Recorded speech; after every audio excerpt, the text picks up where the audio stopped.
Well, it looks like I'm starting up here. Today, November 11th, 11/11, 2023. Now, I should have been able last year, a year ago today, I could have said, my father, Clifford Ernest DuQuette, otherwise known for the last 10 minutes as ABBA, Baba Clifford. My father was born 11/11/1911, and it was on 11th Street, and there was an 11 in the address on the street too. Now, what I'm saying is I missed the boat last year because I could have said 111 years ago today, on 11/11/1911, my father was born. But now it's 112 years ago today.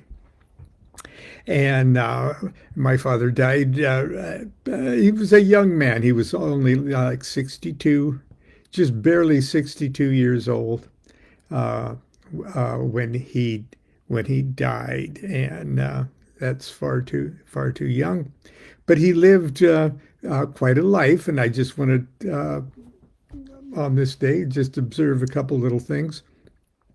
I wrote a song about him, and I recorded it, and I posted the recording just a few minutes ago. And if you're watching this on YouTube, you can just Google around for Miss Harlow on and my name and on YouTube, and you'll get the whole recording.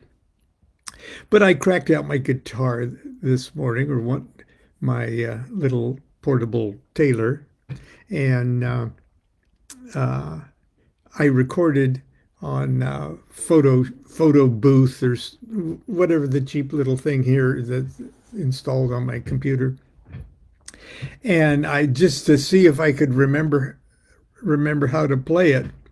And I could just barely remember how to play it, but I went ahead and posted it anyway. You'll see it. I'm dressed just like this because I recorded it just about 10 minutes ago.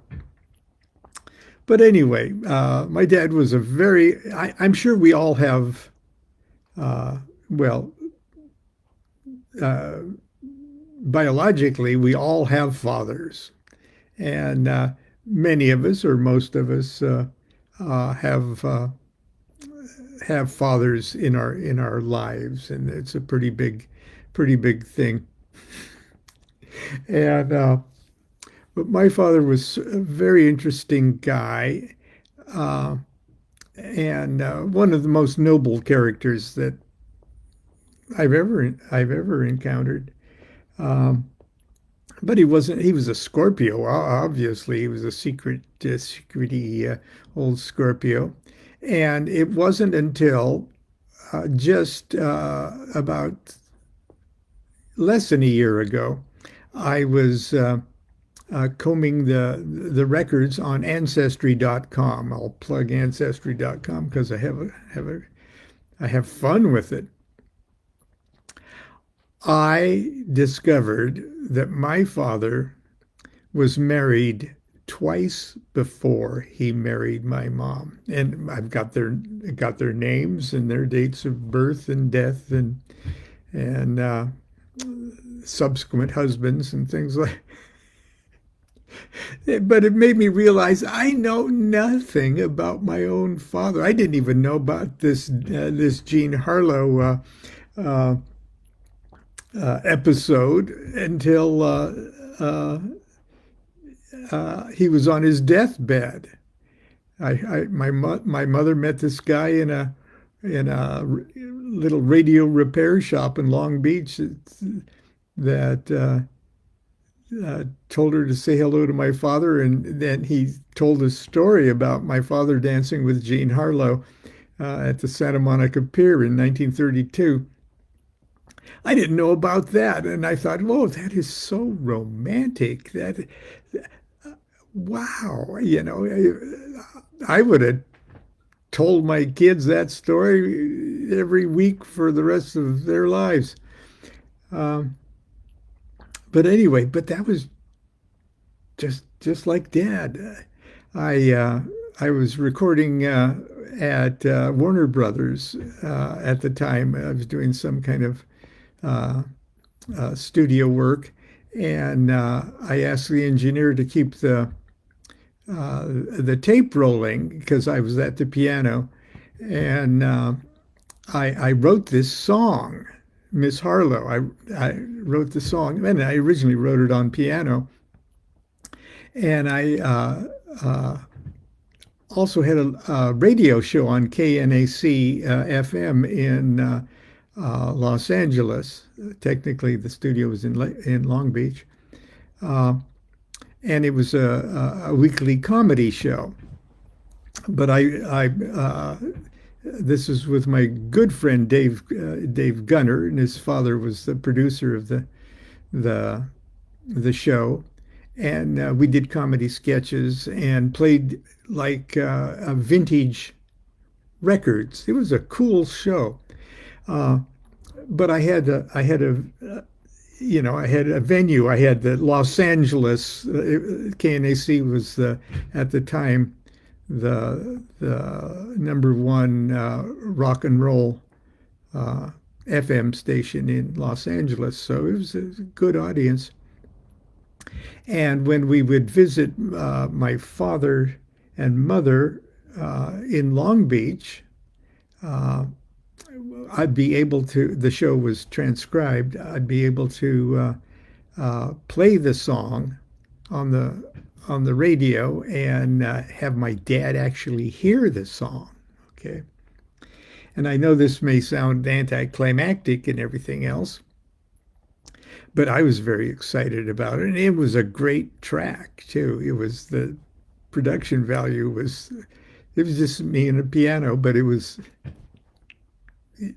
good. And I said, "Hey, I want you to listen to this." And it was transcribed, but it was played live, so I couldn't, play it back or anything else. Uh, so we turned on the radio, and he heard the song, and I was kind of looking for a reaction from him. But he was he he was not feeling well. Okay, and uh, he gave just sort of the slightest acknowledgement. I mean, he was lucid and everything. He was lucid enough to give me a compliment.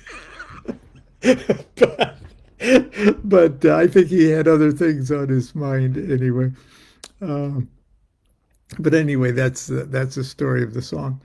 But and he died shortly after that. He died just he saw Jean Paul born, and he saw Jean Paul take his first steps, and I think he would have died a year or so before when Constance got pregnant. I think he just hung on to see the grandkid. It was kind of poignant. Anyway, found out that he was married twice before. Now he was born in Los Angeles, and his father and mother were both immigrants. She from England, and his father from, I was always told, France. Okay, and the story of the him meeting my grandmother, the story was that was on a boat even. Okay, she was a widow, and but what I can find, hello dear. Hello, dear.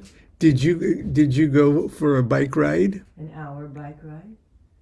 How is it out there? It's sunny. It's nice. Did It's you cold. It's like 47 or something. 47? But so you got hangers. Nice wooden hangers. Yes. And some pyrocanthus that somebody had in their leaf pile. Those red orange berries that I could maybe make a wreath of some kind. Pyrocanthus? I think berries. I think that's what they are. It sounds like a Greek mythological monster or something. Well, they do have big stickers. Okay. Anyway, you can close the door or leave it open. I'm closing it. Okay. So I'll start over. Now, he was born in 1911 in Long Beach, went to Catholic school. Now, his father was an atheist and a barber. He was a barber, but he was kind of a strange guy, as I've been told. He was a voracious reader. He spoke, my father said, 8 languages.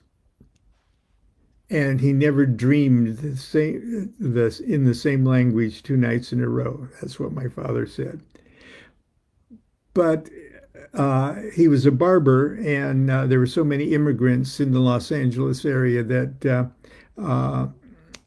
his barber shop was very popular because he put a sign out, and he only listed 5 languages that are spoken here, kind of thing.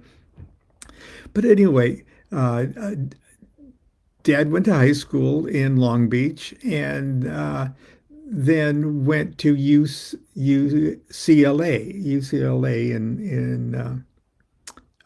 and he was a track and field athlete, and went to Olympian, sponsored events around the country. And so he traveled around, and he was quite the gymnast. I remember when I was just a little tiny guy in Lakewood, he came in and took my brother out into the backyard, and he says, "I don't know how much longer I'll be able to do this, but I want you to see this." And sat us down on the back porch. He went out in a little clear area of the backyard there in Lakewood, and from a standing position, sprung into the air and did a complete backflip in the air and landed flat on his feet. And he said, "I wanted to show you that while I could still do it." He got a job in the oil fields in Signal Hill and the Los Angeles area. And I've got a picture of him there with that Miss Harlow promo. And he got together with another guy. And he must have married at least one of his wives then. But then he got together with a friend of his, and they said, "Let's go wildcatting." Okay, that's independent oil drillers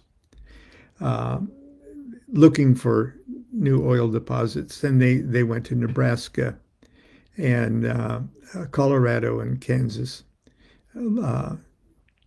looking for oil. And he met my mother. She was a waitress at a diner. 1940, can you imagine?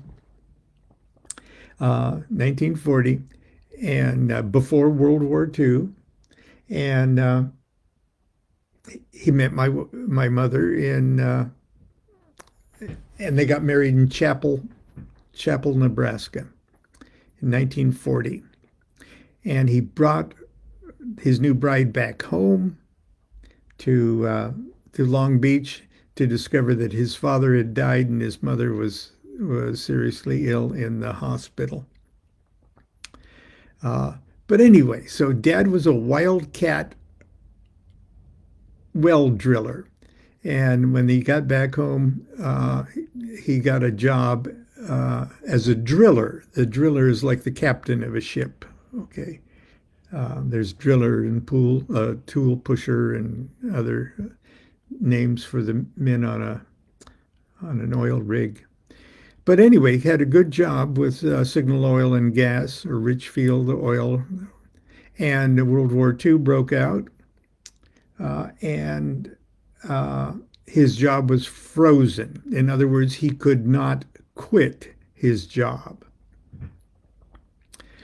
and because it's in the defense industry, and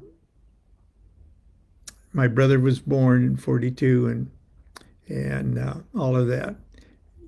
Dad was always, he wanted to be an entrepreneur. He wanted to work for himself.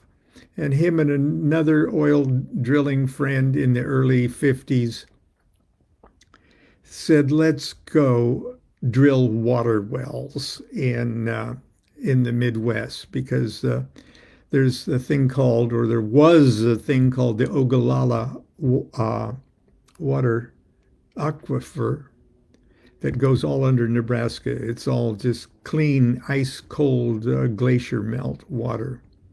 And all you have to do is poke a stick in the ground and get water. And there'd been a drought in the Midwest, and it was the time for irrigation. So they thought they were going to strike it rich. Uh, but in the meantime, Dad had other offers to go to Saudi Arabia.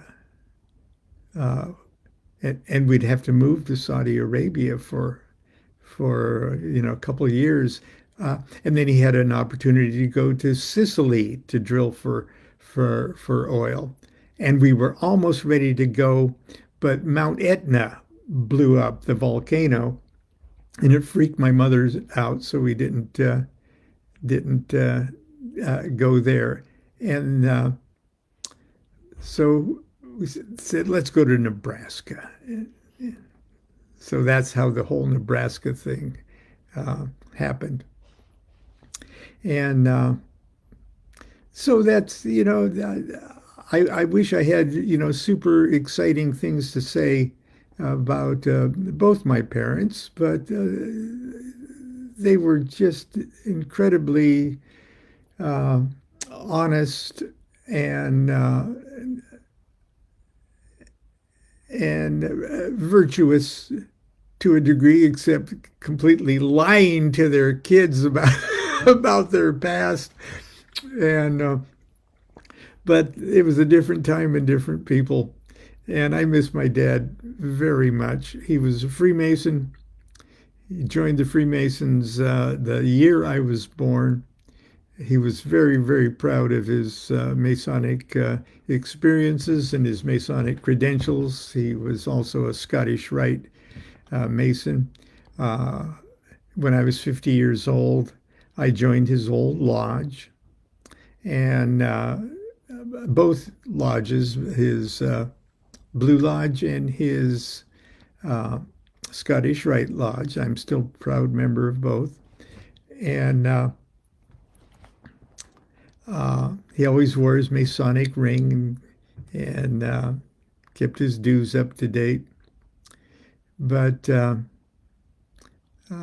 he was a very noble character. And if I could say at the end of my life that I gave it a shot as good as he did,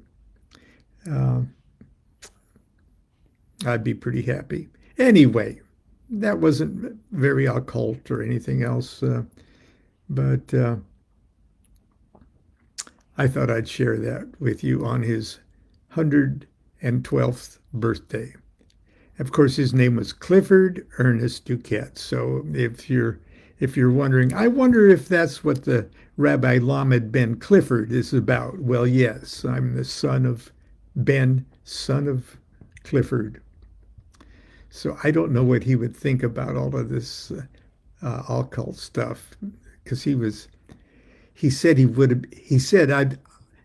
I'm an atheist, but I can't accept the fact that I'm an atheist because I'm a Mason, and you can't be an atheist and a Mason. So I'm I'm not an atheist, but I don't believe in God like everyone else. And that just irked my mother. She always said, "Your God is Darwin," because my dad had a geology degree from UCLA, and he thought in terms of millions and billions of years of rocks and stuff. And my mother insisted that the world was 6,000 years old. But anyway, until tomorrow for Sunday school, do what thou wilt shall be the whole of the law. Love is the law, love under will. And if you have a chance, just scroll down and hear my pitiful attempt at remembering that song. See you tomorrow. Do what thou wilt shall be the whole of the law. Love is the law, love under will.